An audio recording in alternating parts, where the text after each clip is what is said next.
திமுகவோட வெற்றி விஜய் எடுக்கக்கூடிய ஸ்டாண்டை பொறுத்ததுன்னு தெளிவா சொல்றாரு. ஸ்டாலின் ஒரு கட்டத்தில் என்ன சொல்ல ஆரம்பிச்சாரு, திமுக தமிழ்நாட்டை நிரந்தரமாக ஆளும்னார். குடும்ப கட்சியா மாறி போன ஒரு அரசியல் கட்சி வந்து நாங்க நிரந்தரமா தமிழ்நாட்டை திமுக ஆளும்னா நிரந்தரமா ஒரு குடும்ப ஆளுன்னு அர்த்தம். நிரந்தரமா ஆளுறது ஒரு பக்கம் இருக்கட்டுங்க, 26ல நீங்க ஜெயிக்கிறதே வந்து ஈஸி கிடையாதுங்க, அது விஜய் எடுக்கிற ஸ்டாண்டுங்கன்னு அவர் கூட்டணியில் இருக்கக்கூடிய ஒரு கட்சி சொல்லுது. இது திமுகவுக்கு வந்து கொடுக்கப்பட்ட எச்சரிக்கை. விஜய் கூட சிபிஎம்மோ விசிகாவோ போறாங்கன்னா அது மிகப்பெரிய அரசியல் முடிவாக இருக்கும். இதுல கூட்டணியில 3 தேர்தல்களாக 6 ஆண்டுகளாக அவங்களோட கூட்டணியில் இருக்கக்கூடிய முக்கியமான ஒரு கட்சியான இந்திய கம்யூனிஸ்ட் மார்க்சிஸ்ட் கட்சியின் பொதுச் செயலாளரிடம் கேட்கப்பட்ட கேள்வி, 26 தேர்தலில் திமுக கூட்டணி வெற்றி வாய்ப்பு எப்படி இருக்குது? ஏன்னா நாங்கள் தான் 26, 31, 36 ஜெயிப்போன்னு ஸ்டாலின் சொல்லிட்டு இருக்கார். அந்த பின்புலத்தில் தான் இந்த கேள்வியை பார்க்கணும். அப்போ அவர் அதுக்கு என்ன சொல்கிறாரு, எடுத்தடுப்பில் சாதாரணமான பதில் என்னவாக இருக்கும், உறுதி, 26 நாங்கள் வெற்றி பெறுவது உறுதி, திமுக வெற்றி பெறுவது உறுதி அப்படின்னு சொல்லணும். ஆனால் அப்படி சொல்லலை அவர். விஜய் என்ன ஸ்டாண்ட் எடுப்பாருன்றதை பொறுத்து தான் இதுன்றார். அதிமுக பாஜக கூட்டணியை பற்றி எங்களுக்கு கவலை இல்லை, ஆனால் விஜய் அந்த கூட்டணியில் சேர்ந்தார்னா போட்டி கடுமையாக இருக்குன்றார். அதுதான் இதில் மெசேஜ். 26 ஒன்றும் திமுக வந்து பட்டா போட்டு கொடுத்துடல, திமுகவோட வெற்றி விஜய் எடுக்கக்கூடிய ஸ்டாண்டை பொறுத்ததுன்னு தெளிவாக சொல்கிறார். திமுக கூட்டணியிலேருந்து ஒரு கட்சி அதை சொல்லுது.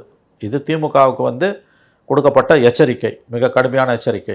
அதை ஊடகங்கள் கடந்து போகின்றன. 24 மணி நேரமும் அதிமுக பாஜக விவகாரங்களே உள் விவகாரங்களே பேசி கொண்டிருக்கக்கூடிய தமிழ்நாட்டு ஊடகங்கள், குறிப்பாக தொலைக்காட்சி சேனல்கள், உலகமே இடிஞ்சு விழுந்தாலும் சூரியனே கீழே விழுந்தாலும் அதிமுக பாஜக உள் விவகாரத்தை பற்றி மட்டுமே பேசக்கூடிய தமிழ்நாட்டு செய்தி சேனல்கள் நேற்று ஒரு சேனலை தவிர வேறு யாரும் இதை எடுக்கலை.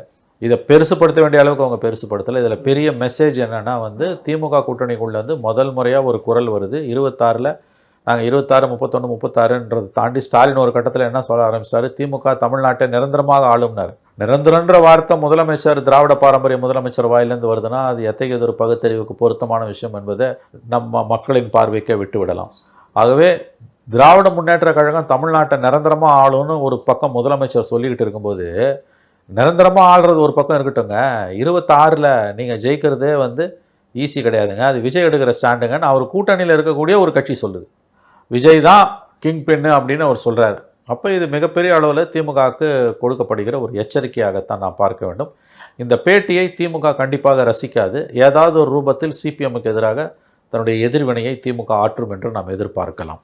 இதில் கூட்டணியில் 3 தேர்தல்களாக 6 ஆண்டுகளாக அவங்களோட கூட்டணியில் இருக்கக்கூடிய முக்கியமான ஒரு கட்சியான இந்திய கம்யூனிஸ்ட் மார்க்சிஸ்ட் கட்சியின் பொதுச் செயலாளரிடம் கேட்கப்பட்ட கேள்வி, 26 தேர்தலில் திமுக கூட்டணி வெற்றி வாய்ப்பு எப்படி இருக்குது? ஏன்னா நாங்கள் தான் 26, 31, 36 ஜெயிப்போன்னு ஸ்டாலின் சொல்லிட்டு இருக்கார். அந்த பின்புலத்தில் தான் இந்த கேள்வியை பார்க்கணும். அப்போ அவர் அதுக்கு என்ன சொல்கிறாரு, எடுத்தடுப்பில் சாதாரணமான பதில் என்னவாக இருக்கும், உறுதி, 26 நாங்கள் வெற்றி பெறுவது உறுதி,